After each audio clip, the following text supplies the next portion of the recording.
Let's check out what's happening with the US economy. Each quarter, the Bureau of Economic Analysis releases reports related to America's economic growth. Well, the numbers just came out for the last quarter, reporting that the US economy grew by 4.1% during the second quarter of 2018. It's great news, right? Well, maybe not. Let's take a closer look at what actually went down during the second quarter this year, starting with that new Republican tax bill. In the short run, the new tax bill is putting more money in Americans' pockets, giving consumers more money to spend, increasing our GDP for now. However, over the next 10 years, that increase in your pocket is going to steadily decrease until it does the reverse and becomes an increase in the government's pocket. Next, we have Trump's trade war. As a result of the Trump administration's increase on tariffs, China and other countries hurried to stockpile American goods before the tariffs went into place on July 6th. This stockpiling was a huge contributing factor to that 4.1% growth. Soybean exports alone grew up by 50% last May, and that was just one of the many exports from the US that were stockpiled in other countries. Considering China is the largest importer of American soybeans, and they are now much more expensive for China to import, this means there's going to be a huge decrease in sales of American soybeans. How does this affect American farmers? Well, it takes money out of their pockets. And to make up for that and keep votes, Trump has committed $12 billion to American farmers. Kind of like a bailout to make up for the decrease in sales. Now, how does this affect you? Well, where do you think that $12 billion comes from?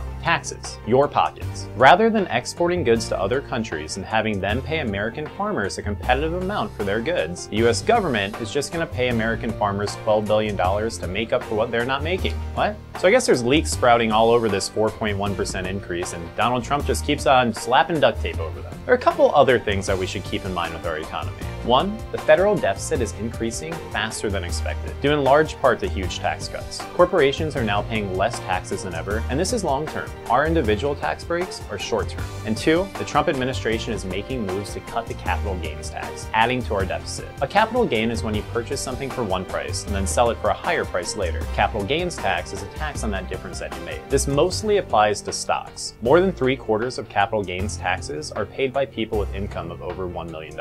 Just another attempt to make the already wealthy even wealthier. So, before you read the headlines and think, maybe Donald isn't doing such a bad job, think of the American economy in the long run, not just this past quarter. The next BA report is going to be coming out on October 26th, just in time for the midterm elections. Pay attention to news reports and international relations over the next couple months, and keep in mind that fool's gold doesn't last long. Thanks for tuning in, and be sure to like and subscribe to Cropped Media.